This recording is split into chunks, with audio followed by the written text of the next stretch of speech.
سبحان اللہ سبحان اللہ۔ ناظرین محترم، ابھی آپ کے سامنے عقیدت کے پھول نشاور کر رہے تھے جناب محترم المقام محمد عظمت صابری۔ ذکر مصطفیٰ کی حسین بزم ہے اور ہمارے لیے خوشبختی ہے کہ آج ہمارے درمیان پیر طریقت، رہبر شریعت، پیکر محبت، سفیر محبت، صاحب دست سخا حضور قبلہ پیر شمیم صابر صابری کل شریف کے شہزاد جلوہ فرما ہیں، زیب سجادہ۔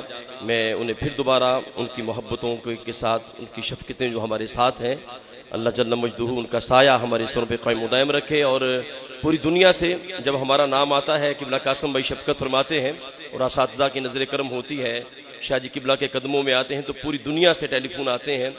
میں آن ایئر یہ بات کہہ رہا ہوں کہ پوری دنیا سے جب ہم آتے ہیں تو شاہ جی کی بارگاہ میں یہ سب لوگ یہ ایک ہی فون کرتے ہیں کہ ہماری دعا، ہمارے لیے دعا کروا دے۔ سید کے ہاتھ اٹھ جاتے ہیں تو کرم ہو جاتا ہے۔ میں آخر میں ہمارے جو پروڈیوسر جناب قبلہ ظہیر بھائی ہیں، ان کے سسر صاحب پچھلے دنوں وصال فرما گئے، ان کے لیے بھی آخر میں شاہ جی قبلہ دعا فرمائیں گے۔ میں انتہائی ادب و احترام کے ساتھ دعوتی خطاب دے رہا ہوں عالم اسلام کی عظیم علمی، روحانی، مذہبی اسکالر شخصیت، فخر اہل سنت، نازش اہل سنت، محسن اہل سنت، فقی العصر، شیخ الحدیث، مناظر اسلام، مفسر قرآن جناب حضرت علامہ پیر سید ریاض حسن شاہ صاحب قبلہ سے گزارش کروں گا اپنے نورانی ملفوظات سے ہمارے قلوب کو طہارت کا نور عطا فرمائیں۔ بڑی محبتوں کے ساتھ قبلہ شاہ جی کی بارگاہ میں عرض گزار ہوں۔ نحمده ونصلي ونسلم على رسوله الكريم، ما بعد، فاعوذ بالله من الشيطان الرجيم، بسم الله الرحمن الرحيم، إن إبراهيم لحليم أواه منيب، صدق الله مولانا العظيم، وبلغنا رسوله النبي الكريم، ونحن على ذلك من الشاهدين والشاكرين، والحمد لله رب العالمين۔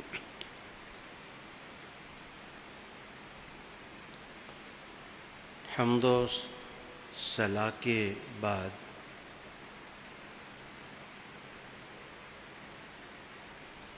ناظرین با تمکین،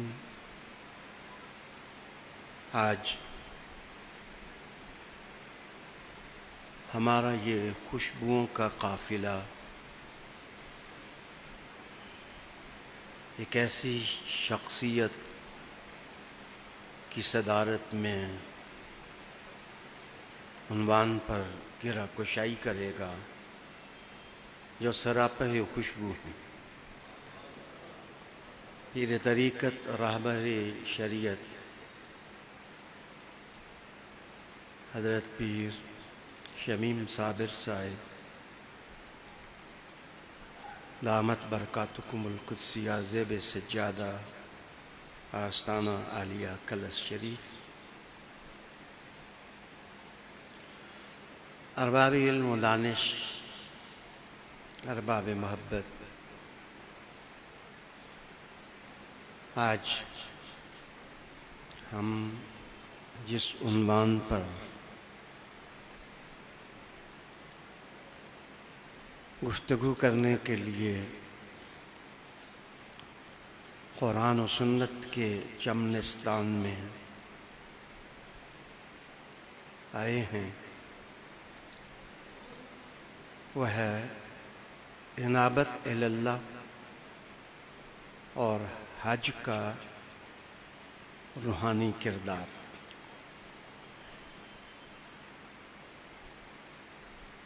آپ نے محسوس کیا ہوگا کہ اسلام نے جو ارکان اسلام دیے ہیں وہ 5 ہیں۔ گواہی ہے توحید اور رسالت کی، نماز کا قیام ہے، زکوٰۃ کی ادائیگی ہے، رمضان کے روزے ہیں، اور حج ہے۔ اسلامی احکام میں حج پانچواں رکن ہے۔ شاید آپ نے اس بات پر غور نہ کیا ہو کہ انسان جس وقت راہوار جستجو پر بیٹھتا ہے تو اس کا تجسس اسے مجبور کرتا ہے کہ وہ جانے کہ دریاؤں میں سے دریا کون سا بڑا ہے، ستاروں میں سے کس ستارے کی روشنی زیادہ ہے، پہاڑوں میں سے سب سے اونچا پہاڑ کون سا ہے، رنگوں میں کون سا رنگ سب سے خوبصورت ہے۔ اگر انسان کی فطرت کی آواز ہے کہ وہ جانے، تو اس میں کیا حرج ہے کہ یہ جانا جائے کہ خاندانوں میں سے کون سا خاندان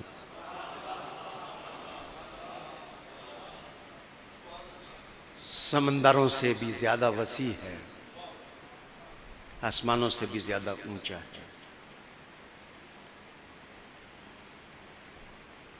میں اپنے عنوان سے نہیں ہٹا، اصل میں بات حج کی شروع کی ہے، لیکن بسم اللہ ابراہیم کے نام سے ہوئی ہے، تو سوچنے میں کیا حرج ہے کہ اللہ نے ہر عبادت کے اندر حتمی مرتبت کے خاندان کا جلوہ رکھا ہے۔ ہم جب نماز پڑھتے ہیں تو ابراہیم علیہ السلام سے لے کر آل ابراہیم اور حضور سے لے کر آل محمد تک جب تک درود نہ پڑھیں تکمیل صلاۃ نہیں ہوتی۔ اچھوتا انداز ہے اسلامی احکام کا کہ جب زکوٰۃ دیتے ہیں تو زکوٰۃ دینے میں بھی مصارف زکوٰۃ گنے تو خاندان رسول کو الگ کر لیا اور الگ کر کے کہا کہ باقی سب پر لگتی ہے، ان پر نہیں لگتی، ان پر نہیں لگتی، اس لیے کہ یہ میل ہے مال کی، اور تم جب اپنے نبی کے گھرانے کو کچھ ہدیہ کرنا چاہو تو بدن سے میل اتار کے نہ دو، چمنستانوں سے پھول اکٹھے کر کے دو۔ روزہ چونکہ باطنی مشق اور ریاضت کا عکس ہوتا ہے، کسی کو نہیں معلوم کہ یہ بھوک سے ہے، لیکن اللہ نے رمضان کی فضیلت قرآن سے جوڑ دی ہے۔ رمضان قرآن سے ملا ہے اور حضور نے کہا میری آل کو قرآن سے ملا دیا گیا۔ حج میں بھی آپ دیکھیں گے کہ قدم قدم پر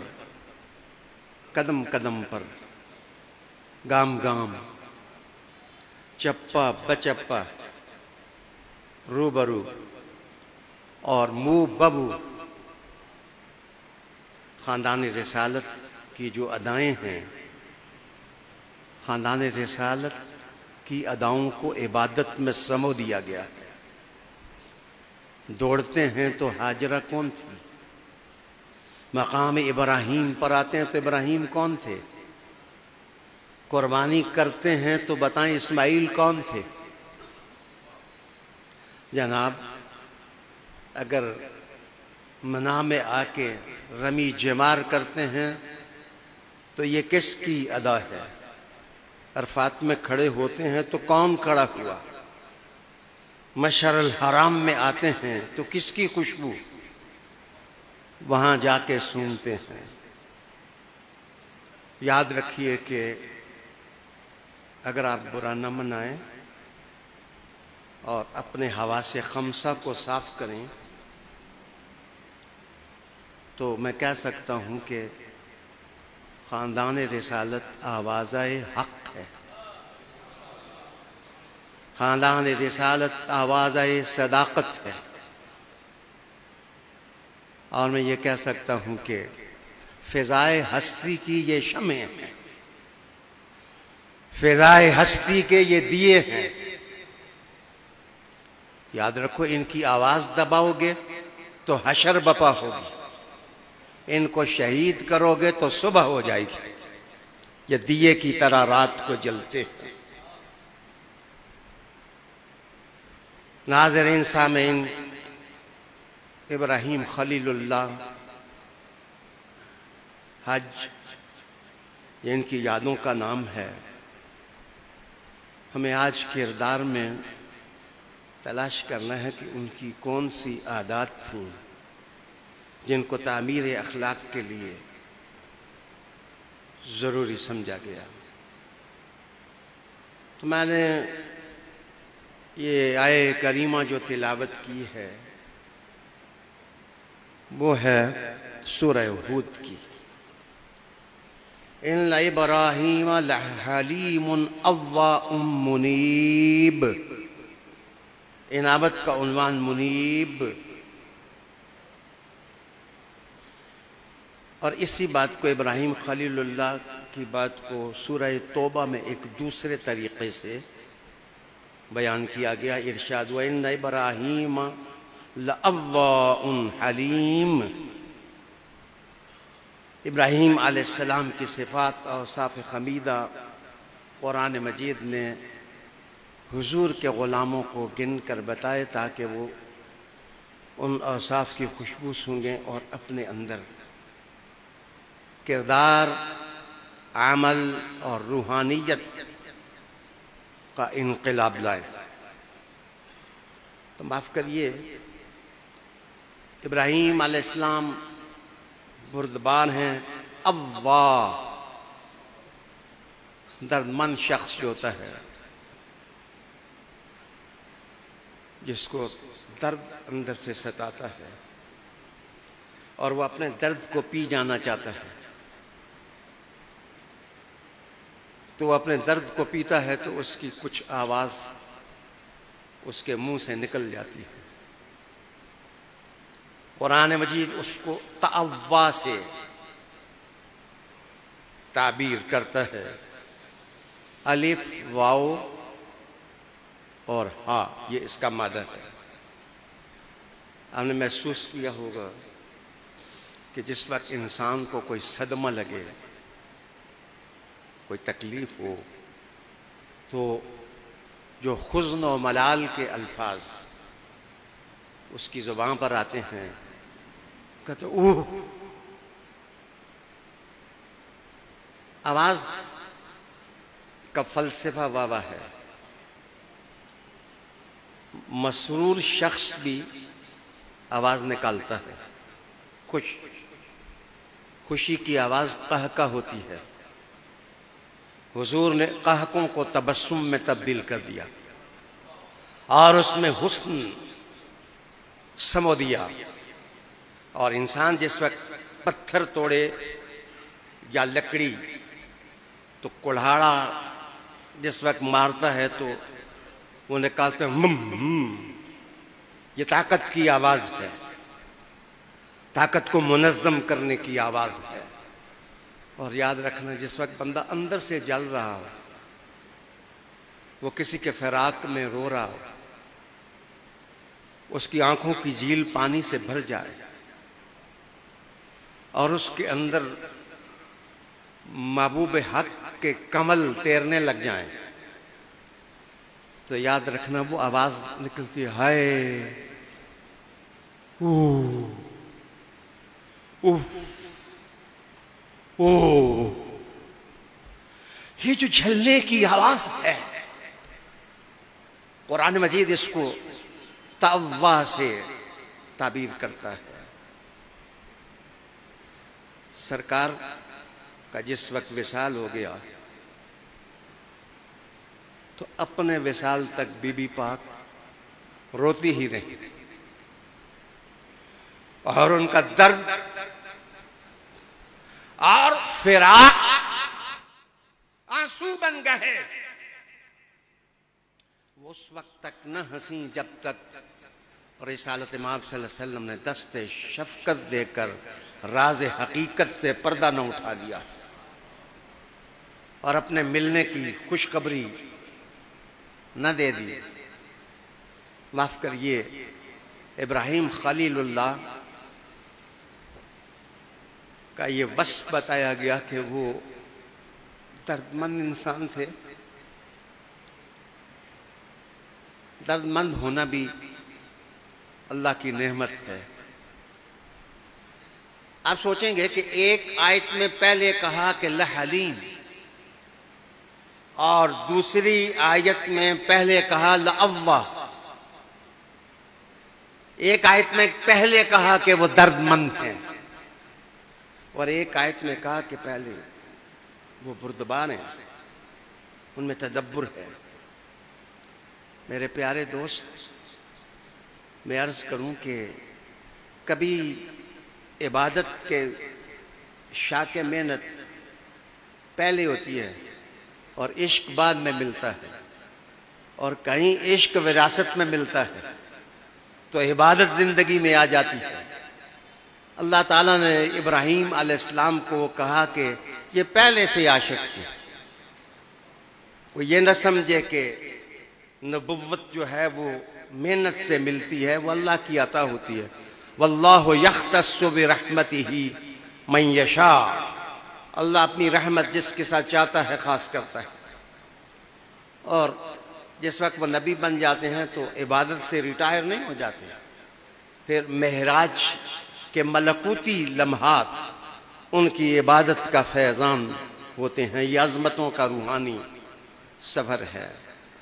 میرے پیارے دوستو، وہ شخص جس میں درد نہ ہو، محبت نہ ہو، اس کی محبت کی کوئی منزل نہ ہو، اس کا کوئی پہیہ نہ ہو، اس کی زندگی میں کوئی صابر نہ اترے، اس کی حیات میں کوئی فرید کی کوک نہ ہو، اس کی حیات میں کوئی درد مند مسیحا کی زندگی دینے والے الفاظ نہ ہوں اور کلمات نہ ہوں، وہ روحانی منزل نہیں پا سکتا۔ اس لیے آج کا سبق ہی ابراہیم سے شروع ہوتا ہے کہ اگر تم بھی اپنے اندر درد پانا چاہتے ہو اور عبادت کو درد بنانا چاہتے ہو تو پہلے ابراہیم، پھر ان کی اولاد حضور، پہلے ان کو سمجھو۔ سمجھ آ گئی تو فبہا، سمجھ نہ آ سکی تو فبہی۔ توجہ کا طالب ہوں، واہ ہیں، درد مند ہیں۔ یاد رکھیے کہ کردار اور اخلاق میں چینج کے 4 اسباب ہوتے ہیں جو علماء نفسیات نے لکھا۔ علماء نفسیات لکھتے ہیں کہ 4 اسباب انسان کے کردار اور اس کے ایتھکس اور اس کے اخلاق اور اس کے رویوں میں تبدیلی پیدا کر دیتے ہیں۔ ایک محبت ہے، پیار ہے۔ محبت اور پیار میں جلنا ہوتا ہے، بلنا ہوتا ہے، تڑپنا ہوتا ہے، سسکیاں ہوتی ہیں، آہیں ہوتی ہیں، شب بیداریاں ہوتی ہیں، جاگرتے ہوتے ہیں، ہائے ہائے ہوتی ہے۔ کبھی کبھی عاشق صادق کپڑے بھی پھاڑ لیتا ہے۔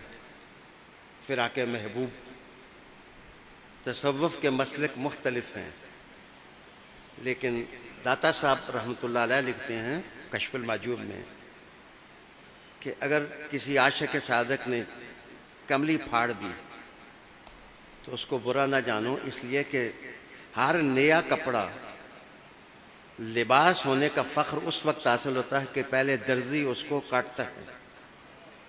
جب تک درزی اس کو کاٹے نہ تو وہ لباس فاخرہ ہونے کا اعزاز نہیں حاصل کر سکتا۔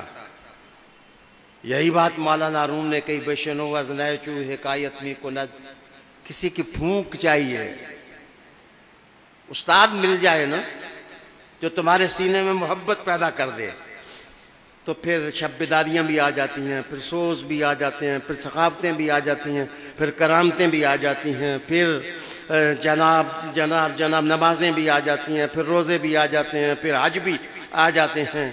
اگر کوئی شہیب آئے میسر، شبانی سے کلیمی 2 قدم ہے، شبانی سے کلیمی 2 قدم ہے۔ تو یاد رکھنا، محبت کے سوا احکام کی تکمیل نہیں ہوتی۔ حج بعض عبادتوں میں عقل کا غلبہ ہے، بعض عبادتوں میں محبت کا غلبہ ہے۔ عقل بھی منزل دیتی ہے، لیکن آپ کو بتاؤں کہ جو منزل محبت دیتی ہے، شوق ذوق دیتا ہے، وہ منزل، میں عقل کی نفی نہیں کرتا، لیکن شوق ذوق انسان کو جہاں پہنچاتے ہیں، یہ بڑی چیز ہے۔ یہ کبھی فن بن جاتی ہے محبت، کبھی درد بن جاتی ہے۔ اب شمیم صابر صاحب کے ساتھ آئے ہوئے نعت خان، ان کی لے میں آہوں اور ٹیسوں کا غنا ہے۔ سرور صاحب پڑھیں تو ان کے لہجوں میں لفظوں کا تحفر ہے، اور معانی اور مطالب جو ہیں وہ انسان کے دل کی دھڑکنوں میں اترتے ہیں۔ تو یہ لہجے ہیں۔ حج ایسی عبادت ہے کہ جس میں محبت ہی محبت ہے۔ طواف کرو تو یہ دیوانگی ہے، جیسے عاشق کہیں گھومتا ہے، تلاش کرتا ہے، اور اس کو محبوب مل جاتا ہے تو اس کے گرد گرد گھومتا ہے۔ یہاں دوڑنا ہے۔ حج میں اگلے دن میں نے سنا کہ ہماری خیابان کی سڑک پر ایک دیوانہ آیا اور اس نے پتھر مارا اور اس نے کسی کو زخمی کر دیا۔ تو محبت والے بندے کو دشمن مل جائے تو وہ پتھر لے کے اس کی طرف بھاگ جاتا ہے۔ منا میں پہنچ کر کے حاجی شیطان کی سرکوبی کرنے لگ جاتا ہے اور کنکر اٹھا کر کے مارنے لگ جاتا ہے۔ اس کو پرواہ نہیں ہوتی ہے کہ لوگ مجھے کیا کہیں گے، اس لیے کہ حج عشق ہی عشق ہے، حج محبت ہی محبت ہے، حج دیوانگی کا نام ہے۔ حج کے اندر فرزانگی ہے، لیکن فرزانے فرزانگی تلاش کر لیتے ہیں اور دیوانے دیوانگی سے محبوب کو راضی کر لیتے ہیں۔ توجہ کا طالب ہوں، ابراہیم علیہ السلام کو لأواہ درد مند انسان کہا گیا۔ درد مند انسان، مولوی ہرگز نشد مولا ہیروں، تا غلام شمس تبریزی نشد۔ جب تک کوئی آقا بندے کو نہ ہلائے، شیک نہ کرے، سونے آپ نے ایک اچھے استاد کی ضرورت ہر جگہ محسوس کی ہوگی اور کرنی چاہیے۔ اللہ اکبر۔ حزن و ملال کا اظہار کرنا، رقیق القلب ہونا۔ تاج الحروس نے اس کا معنی لکھا، رقیق القلب ہونا، اور دکھ دوسرے کا ہو تو کڑنا اس میں، دوسرے کی تکلیف کو دیکھ کر جناب تڑپ جانا۔ یہاں بھی آپ نے دیکھے، یا ابراہیم ردہن نازا انہو قد جاء امر ربک وانہم آتیہم عذاب غیر مردود۔ قرآن مجید نے اس کا ذکر کیا؟ اصل میں مہمان آئے ابراہیم علیہ السلام کے بعد، مہمان نواز تھے، ان کو بٹھایا، بعد میں پتہ چلا وہ تو فرشتے ہیں۔ پوچھا کدھر کا ارادہ ہے؟ کہا لوط علیہ السلام کی قوم کو عذاب دینے کے لیے جا رہے ہیں۔ تو یوسف علیہ السلام کی سفارش نے اور یوسف علیہ السلام نے کہا نہ عذاب کیوں دیتے ہو، کیوں ان کو، تو اصل میں ان کی تکلیف کو دیکھ کر تڑپنے ابراہیم علیہ السلام لگ گئے اور فرشتوں سے کہا کہ کیوں عذاب میں ان کو مبتلا کرتے ہو؟ اللہ اکبر، اللہ اکبر۔ یجادلنا فی قوم لوط، قرآن نے کہا کہ ابراہیم لڑنے لگ گئے ہم سے لوط کی قوم کے بارے میں، دوسرے کا درد محسوس کیا۔ اللہ اکبر، آواز آئی رب تعالیٰ کی طرف سے، یا ابراہیم اعرض عن ھذا، چھوڑیں اور رہنے بھی دینا۔ ابراہیم کس قدر بے تکلفی اور کس قدر محبت اور کس قدر نوازش ان کلمات میں ہے۔ اِنَّهُ قَدْ جَاءَ أَمْرُ رَبِّكَ، اب تیرے رب کا حکم آ چکا ہے۔ بس میرے دوستو، دوسروں کا درد محسوس کرنا، مبتلا ہے درد کوئی عضو ہو روتی ہے آنکھ، کس قدر ہم درد سارے جسم کی ہوتی ہے آنکھ، کہ جدر جسم میں درد ہو روتی وہ ہے۔ ابراہیم علیہ السلام کا ایک وصف یہ بتایا، دوسرا کہا کہ وہ بردبار ہیں، تیسرا کہا کہ وہ منیب ہیں۔ منیب ہیں، وہ جو معاملہ حادثہ واقعہ پیش آتا ہے انہوں نے دیکھنا ہوتا ہے کہ رب کی رضا کدھر ہے، وہ ادھر جاتے ہیں۔ وہ نبی غلطیاں نہیں کرتے، قومیں غلطیاں کرتی ہیں، لیکن انابت کا ایک معنی ہوتا ہے کہ غلطی پر اڑنا نہ، اور جو سچائی ہے اس کی طرف قدم بڑھانا۔ اگر مجھے آپ خوش طبعی کی اجازت دیں تو میں محفل کو زعفران زار کروں کہ اگر ایک جگہ سرکہ پڑا ہوا ہو اور ساتھ زیتون کے تیل کی بوتل ہو یا سرسوں کے تیل کی، اب سرکہ اگر ایسی چیز سے بنایا جائے جس کا رنگ یلو ہو، تو سرسوں کے تیل کا رنگ اور سرکے کا رنگ برابر ہوں گے، دونوں بوتلیں پڑی ہوں گی، تو معاف کرنا، آپ صبح صبح سر کے بالوں پر تیل دینا چاہیں تو بجائے سرسوں کا تیل یا زیتون کا تیل لگانے کے آپ سرکہ مل لیں اپنے سر پر، تو بعد میں لوگ آپ کو بتاتے رہے آپ سے سرکے کی بو آتی ہے۔ تو جو آدمی رجوع کر کے سر دھو لے گا انابت آ جائے گی اور وہ اصل تیل کی طرف آ جائے گا، وہ تو ہوگا منیب۔ اس نے غلطی جو ہے اس سے بازگشت کر لی، پیچھے ہٹ گیا، اور بندہ کہے گا نہیں اون میں سرکہ ہی نہ ہے، تو وہ بندہ جو ہے وہ اڑ جائے گا۔ تو یاد رکھنا، میرے خیال میں اس سے بہتر طریقے سے انابت کا مفہوم میں نہیں سمجھا سکتا۔ تو جناب جو اللہ والے لوگ ہوتے ہیں ان میں انابت ہوتی ہے، جو اللہ والے لوگ ہوتے ہیں ان میں انابت ہوتی ہے، اور جو ضدی ہوتے ہیں سونے وہ اڑ جاتے ہیں۔ ایک انگریزی حوالہ دینے لگا ہوں، مجھے کچھ نہ کہنا، ساتھ کتاب کا حوالہ دوں گا کہ an English author writer, without admitting of your mistakes, you admit that you will repeat it again in the future. اس جملے کا مطلب یہ ہے کہ اگر آپ اپنی غلطی اور مسٹیک کو چھوڑتے نہیں، آپ اس پر اڑ جاتے ہیں، تو اس کا مطلب یہ ہے کہ تم زندگی میں پھر اس کو رپیٹ کرنے کے لیے تیار ہو، تم پھر اس غلطی کا ارتکاب کرنے کے لیے تیار ہو، تم ابھی باز نہیں آئے۔ تو جو آدمی اپنی مسٹیک کو چھوڑ دیتا ہے، سونے فرشتے آ کے اس کو غسل دیتے ہیں کہ اب مصطفیٰ کے نظام نے تجھے دھو دیا ہے اور تیری توبہ اور انابت بارگاہ الہیہ میں قبول ہو گئی ہے۔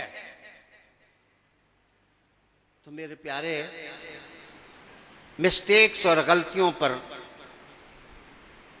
تائب ہونا. ڈٹتا سچ والا بندہ بھی ہے، وہ بھی ڈٹتا ہے، اور ضد والا بندہ بھی ڈٹتا ہے.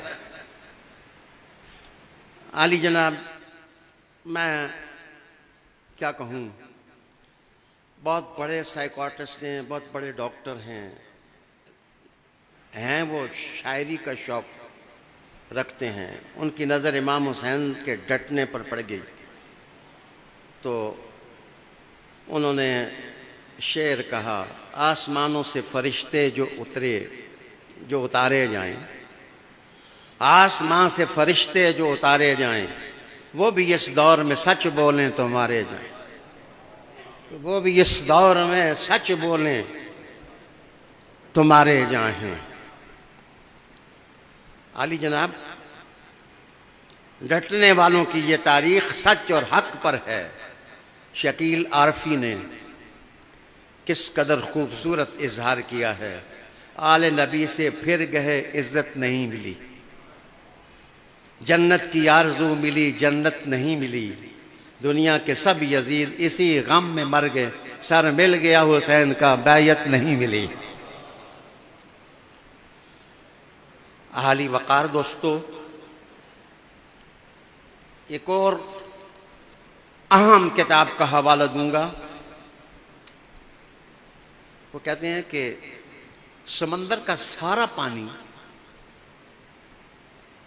کشتی کو دباتا ہے، لیکن کشتی کا کچھ نہیں بگاڑ سکتا، وہ تیرتی رہتی ہے. کشتی بیچاری اس وقت ڈوبتی ہے جب تھوڑا سا پانی اس کے اندر پڑ جاتا ہے تو وہ ختم ہو جاتی ہے. اہل سنت باہر کے لوگوں سے تباہ نہیں ہوئے، ہماری کشتی میں لوگ اپنے ہی پانی بنا کر کے اس کو ڈبو رہے ہیں. زندگی میں نیگیٹیوٹی اور منفیت کا پانی کھلے سمندر میں اپنے اندر نہ آنے دیں، وگرنہ لائف ڈیزاسٹریس ہو جائے گی، خطرناک ہو جائے گی، اب بچ نہیں سکیں گے.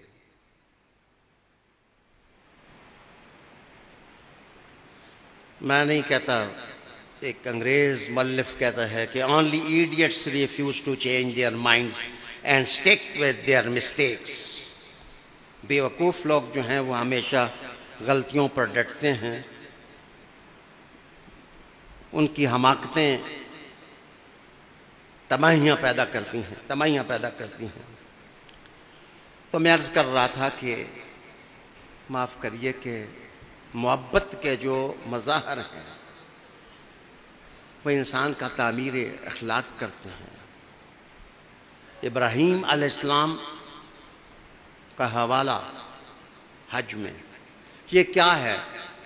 آئیے میں آپ کو احادیث سناؤں.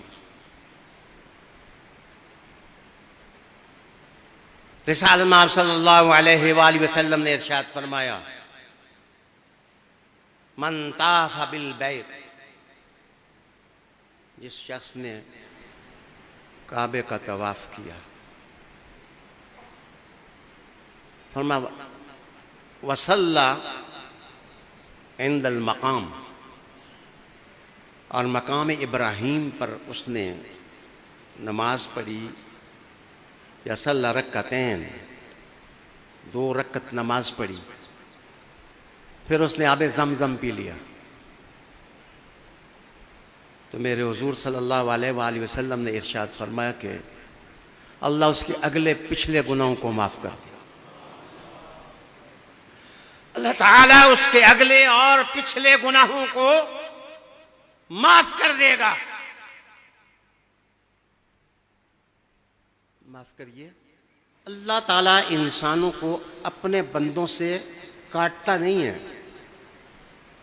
یہ الفاظ یوں بھی ہو سکتے تھے: جس نے حرم میں نماز پڑھی، جس نے کعبے کے پاس نماز پڑھی. کعبہ تو درجے میں بہت بلند ہے، مقام ابراہیم تو صرف قدم ابراہیم کا نقش ہے.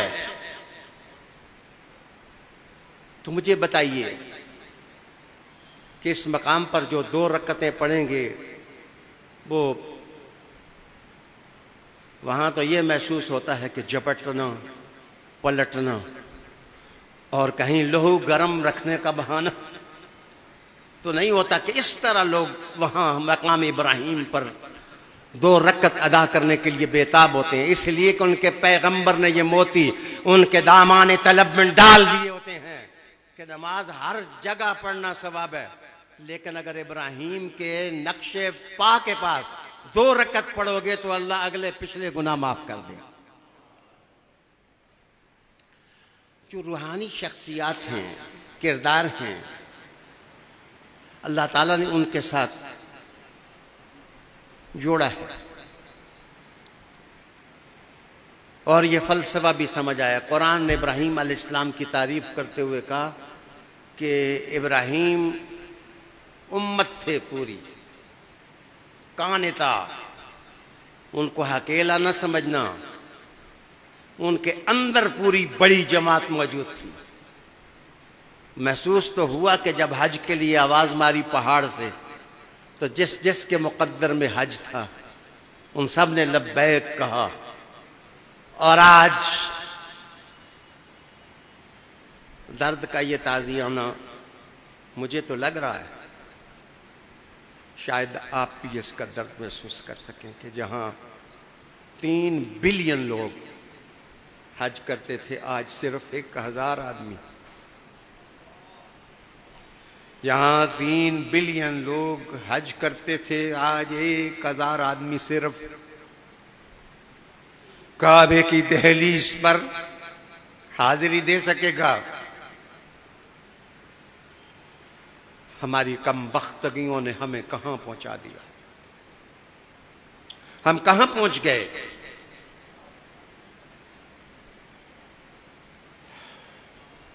دانا قسم کے وائرس مسلمانوں کے لیے زندگی کا قافیہ تنگ کر رہے ہیں. میں صرف غور و فکر ہی کی دعوت دے سکتا ہوں. 3 بلینز کہاں اور 1000 کہاں. آج کعبہ رو رہا ہے. آج مقام ابراہیم سے آہوں کی آواز آ رہی ہے کہ اولیاء کرام جہاں طواف کعبہ کر کے اپنے اندر والے انسان کی پیاس محبت کی بجھاتے تھے، آج حاضری ممکن نہیں رہی. جو ہر سال جاتے تھے اب ہر دن تڑپ رہے. تو معاف کریے، رسول کریم صلی اللہ علیہ وسلم نے فرمایا کہ اگلے پچھلے گناہ معاف ہو جائیں گے. 2 رکعتیں پڑھنی ہیں اور مقام ابراہیم کا تصور دل میں لانا ہے کہ یہ نقش پا ہے محبوب کا. میں نے تصور میں اس کے بوسے لینے ہیں، پھر کعبے کے پاس جا کے زمزم پینا ہے. یہ ادابی واہ واہ ہے کہ بلائیں کعبے کی لو، پانی زمزم پیو، تاکہ اسماعیل ذبیح اللہ کی ایڑیاں رگڑنے کا فیضان بھی تمہیں مل جائے. رسالت مآب صلی اللہ علیہ وآلہ وسلم، رسالت مآب صلی اللہ علیہ وآلہ وسلم عرفات کے میدان میں مقیم تھے. قیام فرمایا تھا، 2 چادریں باندھی تھیں. ایک عاشق نے مقام زہرانہ پر پنڈلی سے چادر اٹھائی تھی تو وہ تڑپ کے کہنے لگا دنیا کی کسی چاندی میں وہ حسن نہیں جو حضور کی پنڈلی کے رنگ میں ہے. ناظرین، رسالت مآب صلی اللہ علیہ وآلہ وسلم نے سورج غروب ہونے سے تھوڑا وقت ابھی بچا تھا۔ اس کو عبداللہ ابن مبارک نے بھی نقل کیا انس رضی اللہ تعالیٰ عنہ سے، اور حضرت عمر بن الخطاب رضی اللہ تعالیٰ عنہ کے افادات میں بھی اس سے ملتی جلتی ایک حدیث شریف ہے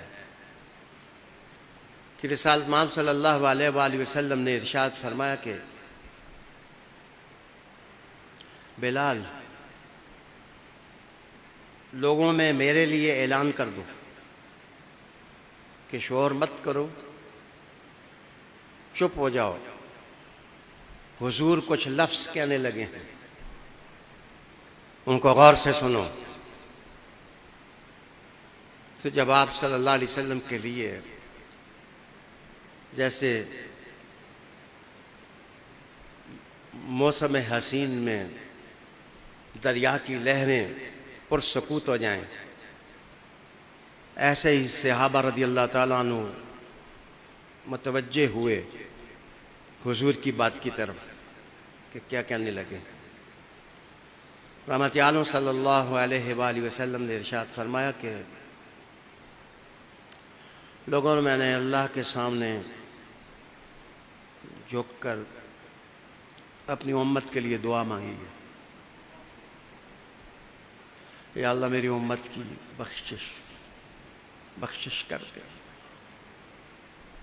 میں یہاں ہی کہوں کہ حضور نے معافی مانگی، اے اللہ میری دعا، تو میری دعا اللہ نے قبول کر لی۔ فرمایا لیکن اللہ تعالیٰ نے کہا کہ میں ظالم کو نہیں معاف کروں گا، میں مظلوم کا بدلہ ظالم سے لوں گا۔ اللہ رب العالمین نے ارشاد فرمایا کہ میں مظلوم کا بدلہ ظالم سے لوں گا۔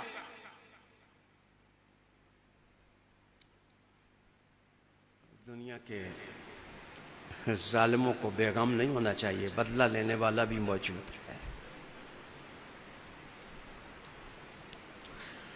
انتقام لینے والا بھی موجود ہے۔ زیادہ سیانے اور پھرتیاں نہ مارو۔ اللہ تعالیٰ کائنات کا مالک ہے اور وہ حی و قیوم ہے، اس کو نہ نیند آتی ہے نہ اونگ، وہ سب کے اعمال کو دیکھنے والا ہے، ارادوں کو پہچاننے والا ہے، منصوبوں کی تاریں بکھیر دینے والا ہے۔ رسالت مآب صلی اللہ علیہ وآلہ وسلم نے فرمایا کہ میں نے پھر بھی دعا کی۔ دیکھو حضور کی شفقتیں بھی، رحمت للعالمین بھی۔ حضور نے کہا میں نے عرفات میں پھر دعا کی کہ یا اللہ مظلوم کو جنت میں اعلیٰ درجہ دے دے اور ظالم کو بخش دے، معاف کر دے۔ رسالت مآب صلی اللہ علیہ وآلہ وسلم کے یہ الفاظ، پھر حضور صلی اللہ علیہ وآلہ وسلم نے اپنی ناز برداری اور اللہ کی عطا کا نقشہ کھینچا اور کہا کہ جبرائیل اپنے گروہ کے ساتھ میرے پاس آ گئے، یعنی جو فرشتے دائیں بائیں ان کے ساتھ ہوتے ہیں وہ میرے پاس آ گئے، اور پاس آ کر کے مجھ سے کہنے لگے حضور مبارک ہو، مبارک ہو، اللہ نے آپ کو سلام بھیجا ہے اور کہا ہے محمد تیری ساری دعائیں مقبول ہوئی صلی اللہ علیہ وسلم۔ پھر حضور ہنسے تو حضرت عمر بن الخطاب نے کہا کہ ابو بکر صدیق نے، دونوں نے پوچھا کہ حضور یہ ہنسنے کا کبھی پہلے آپ کو اس طرح ہنستے نہیں دیکھا، اللہ آپ کو ہنستا رکھے۔ حدیث شریف کے الفاظ ہیں، دونوں نے کہا اللہ آپ کو ہمیشہ ہنستا رکھے۔ تو انہوں نے کہا کہ میں نے ابھی شیطان کو دیکھا ہے، وہ اپنے سر پر مٹی ڈال رہا ہے اور مٹی ڈال کر کے پیٹ رہا ہے، آئے اتنی بخشش ہو گئی تو معاف کرنا حضور کھل کھلا کر کے ہنسے۔ تو ابو بکر صدیق اور عمر بھی ہنسنے لگ گئے۔ معاف کریے، حضور کا خاندان ہے، ان کی رحمتیں دیکھ کر شیطانی ٹولہ اپنے سر پر ہمیشہ ہی مٹی ڈالتا رہے گا، یہ ان کا مقدر ہے کہ وہ پیٹتے رہیں گے، وہ نوحہ کرتے رہیں گے، وہ چیختے رہیں گے، لیکن تیری نسل پاک میں ہے بچہ بچہ نور کا، تو ہے نے نور، تیرا سب گھرانہ نور کا۔ پھر اسی کے ساتھ رسالت مآب صلی اللہ علیہ وآلہ وسلم مشعر الحرام میں آ گئے۔ عرفات کے بعد مشعر الحرام، یہ مشعر الحرام مزدلفہ کو کہتے ہیں۔ تو جس وقت رسول کریم صلی اللہ علیہ وسلم مزدلفہ میں آئے تو پھر رات ساری آپ روتے رہے۔ پھر جبرائیل امین تشریف لائے، اللہ کے کہا کہ اللہ نے فرمایا کہ اہل عرفہ کو جو عرفات کا قیام کرے اور جو مزدلفہ میں جائے، حضور اعلان ہو گیا ان کی معافی کا، ان کے اگلے پچھلے سارے گناہ معاف ہو گئے، ان کے اگلے پچھلے سارے گناہ معاف ہو گئے ہیں۔ تو حضرت عمر ابن الخطاب بولے کہ یا رسول اللہ صلی اللہ علیہ وسلم، یہ صرف ہمارے ساتھ خاص ہے بات، جو ہم اس وقت آپ کے ساتھ ہیں، ہمارے گناہ معاف ہوئے؟ تو حضور نے فرمایا نہیں، قیامت تک جو ادھر آ کے قیام کرے گا، ادھر آئے گا، اللہ اس کے اگلے پچھلے گناہوں کو معاف کر دے گا۔ اللہ رب العالمین اس کے گناہوں کو معاف کر دے گا۔ مجھے بتائیے، وہاں تو اللہ نے بھی فاصلہ ایس او پی ختم کر دیا، ویسے آپ قائم رکھیں۔ میں وائلنس کی دعوت نہیں دیتا، آپ قائم رکھیں، لیکن میں ایک بات ضرور کہوں گا کہ حضور بھی معافی مانگتے تھے، حضور تو معصوم تھے، کوئی گناہ نہیں تھا، کوئی لغزش۔ سنو ایک حدیث 2 منٹ میں والہانہ حدیث سناؤں۔ حضور وَإِنَّهُ لَيُغَانَ عَلَىٰ قَلْبِي، میرے دل پر بھی ایک بات چھا جاتی ہے۔ یہ حدیث ایسی ہے کہ جس پر 2 گھنٹے خطاب ہونا چاہیے، کیا چیز چھاتی ہے؟ محدثین نے کہا کہ نور چھا جاتا ہے، اور واہ واہ لفظ قاضی ایاز نے کہے۔ وہ کہتے ہیں کہ نہیں، جب مجھے اللہ تعالیٰ نے جو نعمتیں دیں، رحمت العالمین بنایا، خاتم النبیین بنایا، شاہد بنایا، مبشر بنایا، نذیر بنایا، اور میری قبر کی زیارت کرنے والوں کے لیے بھی بخشش کا انعام عطا کیا، میرے قدموں کا تتبع کرنے والوں کو رحمتیں ملی، یہ سارے انعامات جب میں دیکھتا ہوں تو ممتاز نظر آتا ہوں۔ تو یہ یوغان ہے کہ جب یہ خیال آتا ہے تو فوراً سجدے میں گر کے حضور کہتے ہیں واللہ انی لاستغفر فی کل یوم 70 مرات، تو میں پھر ہر دن 70 دفعہ کہتا ہوں یا اللہ معاف کر دے، یا اللہ معاف کر دے، یا اللہ معاف کر دے، یا اللہ معاف کر دے۔ نور کا جلوہ ہو یا امت کے لیے دعا ہو، حضور بھی معافی مانگتے ہیں، تو غلطیاں کرنے والوں کو معافی مانگنی چاہیے، ان کی منزل روحانی معافی ہے، اسی سے عزت کی منزل ہم پا سکتے ہیں۔ انشاءاللہ تعالی عید کے بعد تو محفل تو ہوگی، محفل ذکر ہوگی، سوشل میڈیا پر بھی لائیو ہوگی، لیکن ARY پر لائیو نہیں ہو سکے گی۔ عید کا 3را دن ہے، انشاءاللہ اس کے بعد جو پیر آئے گا، سوموار آئے گا، اس میں اللہ تعالیٰ نے کرم کیا تو میں اسی عنوان کو جاری ساری کروں۔ انابت کیا ہے، یہ انسان کے کردار میں کیا تبدیل لاتی ہے۔ اب میں پیر طریقت رہبر شریعت الحاج شمیم صابر صابری مدد اللہ علی سے گزارش کرتا ہوں کہ وہ دعا فرمائیں۔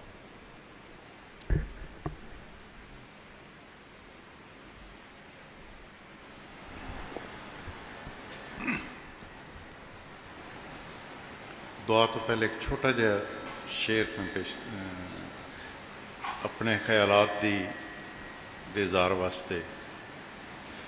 بہت سادہ سا ہے اپنا انداز دوستی کوثر، بہت سادہ سا ہے اپنا انداز دوستی کوثر، جو ان سے لا تعلق ہو ہمارا ہو نہیں سکتا۔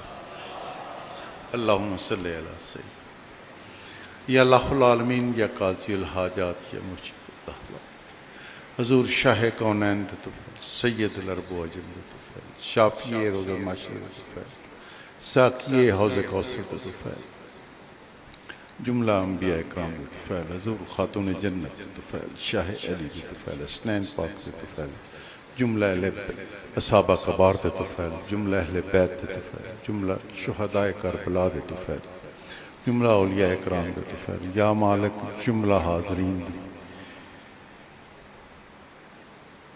دی جائز دلی براداں پوریاں فرما، بیمارن صحت کاملہ عطا فرما، قرض دارن قرض دی مصیبت نجات دلا، یا مالک اپنے حبیب دا صدقہ، بے چین دلن چین عطا فرما، بے قرار دلن قرار عطا فرما، جڑے تیرے پیار دے متلاشن یا مالک انہاں تے آسانی فرما، جڑے تیرے حبیب دے پیار دے متلاشن یا مالک انہاں اس نعمت نال مالا مال فرما، یا مالک اپنے انعام یافتہ لوکاں دی سنگت نصیب فرما، یا مالک اس دنیا ہی آن والے وقت حضور دی شفقت شفاعت نصیب فرما، یا مالک اس ملک پاکستان تے خصوصی مہربانی فرما، اس مسلمانہ دے خطن صدا عطا فرما، یا مالک مسلمان اس دنیا تے جتھے جتھے موجود ہیں، یا مالک انہاں دے واسطے آسانی فرما، جڑے غیر ممالک وچ روزگار دی تلاش وچ گئے،